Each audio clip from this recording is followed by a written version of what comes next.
السلام علیکم۔ سورۃ البقرہ آیت نمبر 23۔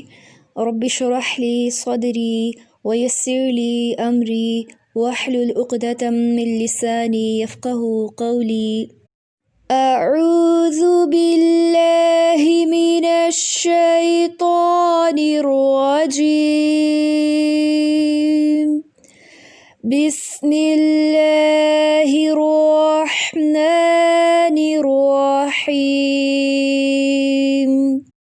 وَإِن كُنتُمْ فِي رَيْبٍ مِّمَّا نَزَّلْنَا عَلَىٰ عَبْدِنَا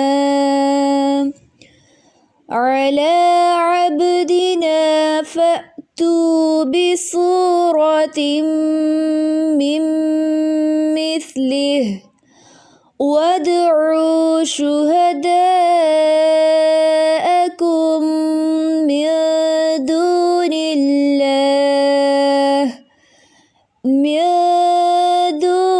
اللَّهِ إِن كُنتُمْ صَادِقِينَ۔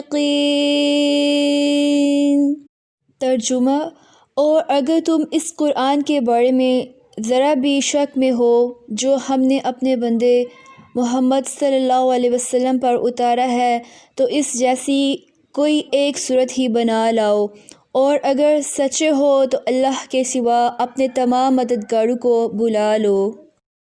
اللہ کی عبادت کے بعد اب کلمہ کا دوسرا حصہ محمد رسول اللہ صلی اللہ علیہ وسلم کی بات ہے۔ پہلا حصہ کیا تھا؟ لا الہ الا اللہ، اور دوسرا حصہ کیا ہے؟ محمد رسول اللہ۔ اور محمد رسول اللہ پہ گواہی کس چیز کی ہے؟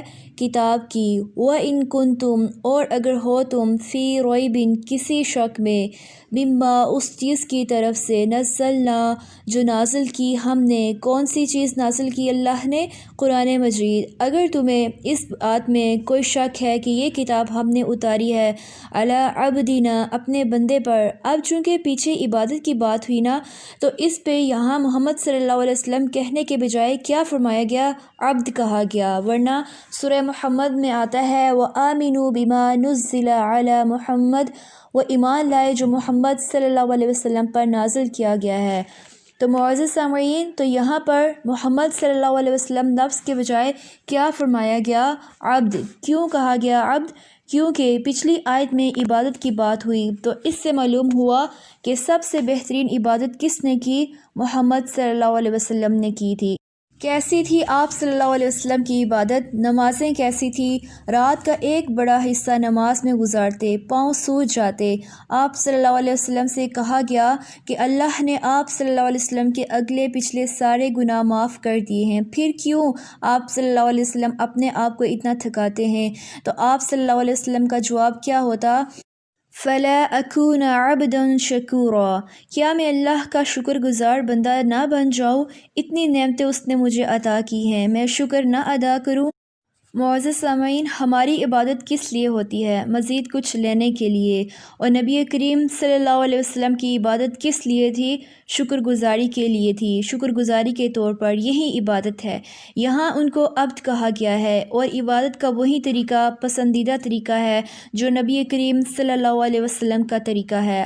اگر کوئی عبادت نبی کریم صلی اللہ علیہ وسلم کے طریقے سے ہٹی ہوئی ہے، مثلاً اگر کوئی یہ کہے کہ میں عبادت کا ایک نیا طریقہ نکالتا ہوں، تو وہ طریقہ قابل قبول نہیں۔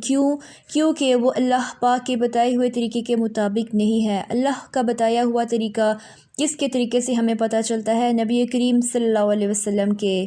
پھر فرمایا وَإِن كُنتُمْ فِي رَيْبٍ، اور اگر ہو تم کسی شک میں، مِمَّا نَزَّلْنَا عَلَىٰ عَبْدِنَا، اس کے بارے میں جو ہم نے اپنے بندے پر اتارا، یعنی قرآن مجید، کہ یہ اللہ کی طرف سے نہیں آیا۔ پھر فرمایا کہ فَأْتُوا، تو لے آؤ، بِسُورَةٍ، کوئی صورت، مِن مِثْلِهِ، اس کی مانند، اس جیسی صورت تم بھی بنا لو۔ اگر تم سمجھتے ہو کہ یہ اللہ کی طرف سے نہیں، آپ کو معلوم ہے کہ عربوں کے پاس ایک ہی چیز تھی، اور وہ تھی کلام جانا، عرب دانی۔ موسیٰ علیہ السلام کے دور میں جادو کا بہت زور تھا۔ اللہ پاک نے ان کو ایسے معجزے دیے جس سے جادو کا توڑ ہوا۔ ہم دیکھتے ہیں کہ عیسیٰ علیہ السلام کے دور میں طب کا بہت زور تھا۔ اللہ پاک نے حضرت عیسیٰ علیہ السلام کو وہ معجزات دیے جس سے طب کا مقابلہ ہوا۔ نبی کریم صلی اللہ علیہ وسلم کے دور میں عربوں کے پاس نہ جادو تھا نہ طب تھی، کیا تھا؟ زبان کے ماہر تھے۔ اللہ نے ایسا کلام اتارا کہ ان کو بے زبان کر دیا۔ تو اس لیے چیلنج کیا جا رہا ہے کہ اگر تم کہتے ہو کہ یہ کتاب اللہ نے نہیں بھیجی، نبی کریم صلی اللہ علیہ وسلم نے خود لکھی ہے، تو کیا کرو، اس جیسی ایک صورت ہی لے آؤ۔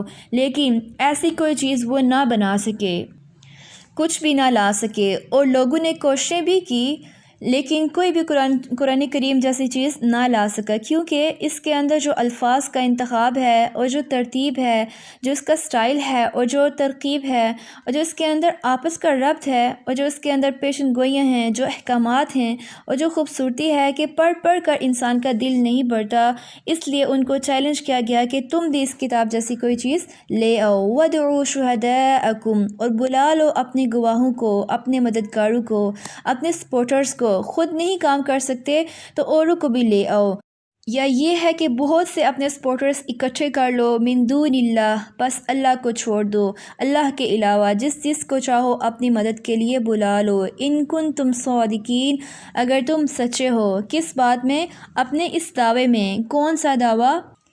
کہ یہ کتاب اللہ کی طرف سے نہیں، نبی کریم صلی اللہ علیہ وسلم نے خود گھڑ لی، کیونکہ وہ کہتے تھے نا کہ ام یقولون افترا، یا وہ کہتے ہیں کہ محمد صلی اللہ علیہ وسلم نے اس کو گھڑ لیا۔